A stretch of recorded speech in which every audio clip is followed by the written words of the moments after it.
Welcome to oursanskrit.com. This is lesson 14. In lesson 13, we looked at past passive participles and past active participles. In this lesson, lesson 14, we will look at verbal prefixes and continuatives. We saw that the root gum means go. When you add the prefix a to this root, the meaning becomes come. So gachati means he goes, but when the prefix a is added, it becomes agachati, meaning he comes. A verbal prefix is called upasarga by the Sanskrit grammarians. A prefix changes the meaning of a verb. The meaning after the prefix is added is not predictable. The meaning of each prefixed verb needs to be learned individually. Some prefixes do not change the meaning of the verb at all, while others change it drastically. It is possible to add more than one prefix to a verb, as we saw above in some plus a plus gum.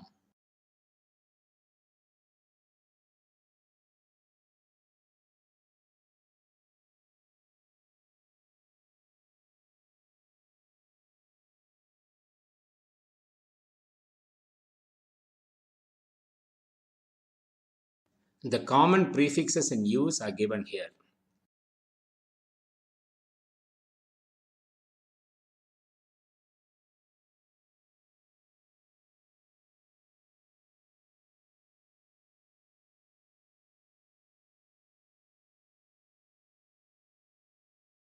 Look at this sentence from the story The Brahmin and His Jar, given in lesson 11. In this sentence, the verb prapnomi is present indicative active first person singular of the class 5 root ap obtained with the prefix pra added. Note, in classical Sanskrit, the prefix stands immediately before the verb, as we have seen above.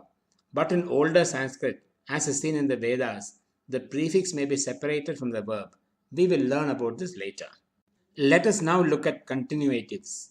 A continuative indicates an action prior in time to the action of the main verb of a sentence. A series of continuatives can be used, where each continuative is prior in time to the one that immediately follows. Continuatives must always be followed by a main verb.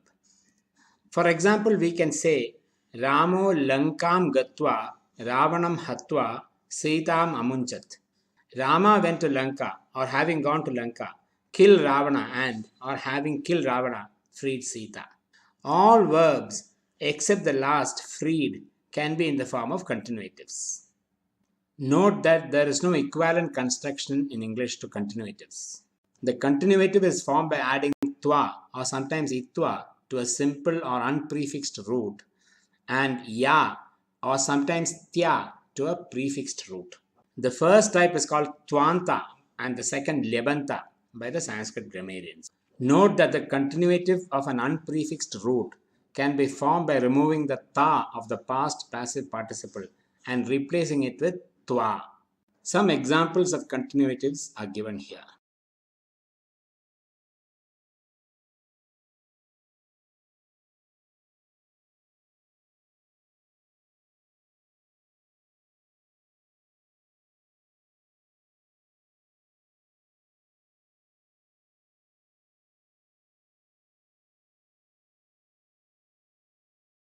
Here are some examples from the Hitopadesha stories we have studied so far.